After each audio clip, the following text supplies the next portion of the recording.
Mobile operate ಮಾಡೋದಕ್ಕಾಗಲ್ಲ. Anganwadi ಕಾರ್ಯಕರ್ತರು ಕೂಡ ಬಲವಂತವಾಗಿ ಕಳಿಸಿ ಬೇಕಾಬಿಟ್ಟಿ ಕಾರ್ಯವನ್ನ ಕೈಗೆತ್ತಿಕೊಂಡಿದೆ. ಆದ್ರೆ ನಾವುಗಳು ಕಾರ್ಯಕರ್ತರು ಅಥವಾ ಜವಾಬ್ದಾರಿ ಹೊತ್ತಿರ್ತಕ್ಕಂಥವ್ರು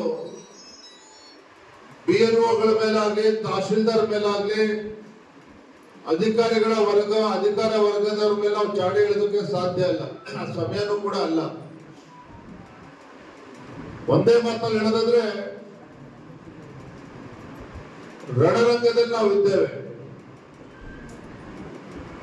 ವಿಧಾನಸಭಾ ಚುನಾವಣೆ, ಲೋಕಸಭಾ ಚುನಾವಣೆ ಬಂದಾಗ ಯಾವ ರೀತಿ ನಾವು ಕೊನೆ 15 ದಿನ, 1 ತಿಂಗಳು ಮನೆ ಮಠ ಬಿಟ್ಟು ಕೆಲಸವನ್ನ ಮಾಡಬೇಕು, ಆ ರೀತಿ ತಾವೆಲ್ಲರೂ ಕೂಡ ತಮ್ಮೆಲ್ಲರ ನೇತೃತ್ವದಲ್ಲಿ ನಿಮ್ಮ ಕೆಲಸ ಕಾರ್ಯದ ಒತ್ತಡದ ನಡುವೆನೂ ಕೂಡ ಅದನ್ನೆಲ್ಲವನ್ನು ಕೂಡ ಬದಿಗಿಟ್ಟು ರಾಜ್ಯದ ಭಾಜಪದ ಭವಿಷ್ಯವನ್ನು ರೂಪಿಸ್ತಕ್ಕಂಥ ಚುನಾವಣಾ ಆಯೋಗ ಕೈಗೆತ್ತಿಕೊಂಡಿರ್ತಕ್ಕಂಥ ಈ SIR ಪ್ರಕ್ರಿಯೆಯನ್ನ ಸಂಪೂರ್ಣ ಆಗುವವರೆಗೂ ಕೂಡ ಇದೇ ರೀತಿ ಸಕ್ರಿಯವಾಗಿ ಕೂಡ ತೊಡಗಿಸಿಕೊಳ್ಬೇಕು ಅನ್ನೋ ವಿನಂತಿಯನ್ನು ಮಾಡೋದಕ್ಕೋಸ್ಕರ ನಾನು ಬಂದಿದ್ದೇನೆ. ಒಂದು ನಮ್ಮ ಕಾರ್ಯಕರ್ತರ ಶ್ರಮಕ್ಕೆ ನಾವು ಬೆಲೆ ಕಟ್ಟೋದಕ್ಕೆ ಸಾಧ್ಯ ಇಲ್ಲ. ಇಡೀ ರಾಜ್ಯದಲ್ಲಿ ಮತ್ತು ಕೊಪ್ಪಳ ಜಿಲ್ಲೆಯಲ್ಲೂ ಕೂಡ ಬಹಳ ಆಸಕ್ತಿಯಿಂದ ತಾವೆಲ್ಲರೂ ಕೂಡ ತೊಡಗಿಸ್ಕೊಂಡಿದ್ದೇವೆ. 1 ತಿಂಗಳಿಂದ ನಮಗೆ ಆತಂಕ ಆಗ್ತಾ ಇತ್ತು. ಬಿಹಾರದಲ್ಲಿ ನಮ್ಮದೇ ಸರ್ಕಾರ ಇದ್ರೂ ಕೂಡ ಅದು ಗಮನ ಕಡಿಮೆ ಆಗಿರೋ ಪರಿಣಾಮವಾಗಿ ಆಡಳಿತ ಪಕ್ಷ ನಮ್ಮ ಇಂಡಿಯಾ ಕೂಟಕ್ಕೆ ಅನಾನುಕೂಲ ಆಯ್ತು. ಸರ್ಕಾರ ಬಂತು, ಅದು ಬೇರೆ ಪ್ರಶ್ನೆ.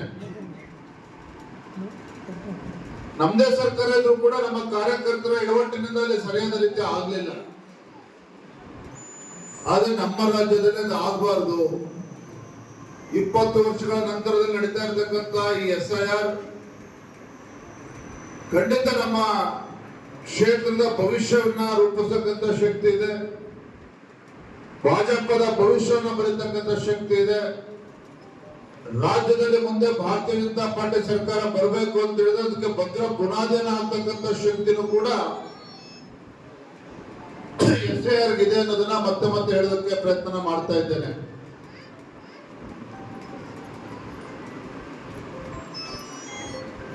ಹಾಗಾಗಿ ಇನ್ನೂ ಹೆಚ್ಚು ಗಂಭೀರವಾಗಿ ತೆಗೆದುಕೊಳ್ಬೇಕು. ಎಲ್ಲವೂ ಕೂಡ ಸರಳ ಆಪ್ ನಲ್ಲೂ ಕೂಡ ಅಪ್ಲೋಡ್ ಮಾಡಬೇಕು.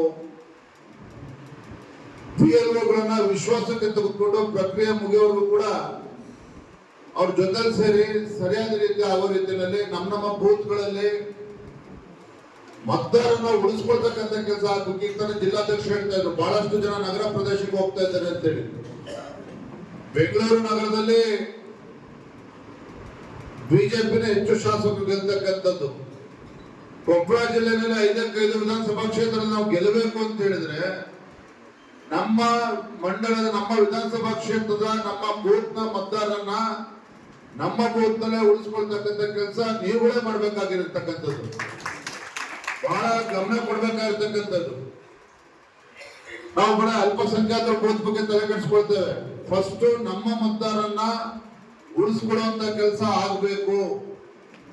ನಮ್ಮ ಮತದಾರ ಇಲ್ಲ, ನಾನು ಬೆಂಗಳೂರಿಗೆ ಅಥವಾ ಹೈದರಾಬಾದ್ ಅಲ್ಲಿ ಇದನ್ನ ಕೆಲಸಕ್ಕೆ ಅವ್ರಿಗೆ ವಿನಂತಿ ಮಾಡಿ ಅವರ ತಂದೆ ತಾಯಿಗಳಿಗೂ ಕೂಡ ಕನ್ವಿನ್ಸ್ ಮಾಡಿ ನಮ್ಮ ಬೂತ್ ನಲ್ಲಿ ಉಳಿಸ್ಕೊಳ್ತಕ್ಕಂಥ ಕೆಲಸ ಆಗ್ಬೇಕು ಅನ್ನುವ ವಿಚಾರವನ್ನು ಕೂಡ ಗಮನಿಸಬೇಕು.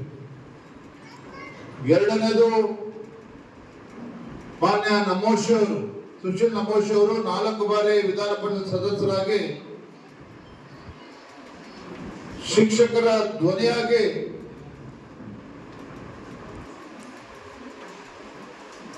ಕೆಲಸ ಮಾಡ್ಕೊಂಡು ಬಂದಿದ್ದಾರೆ.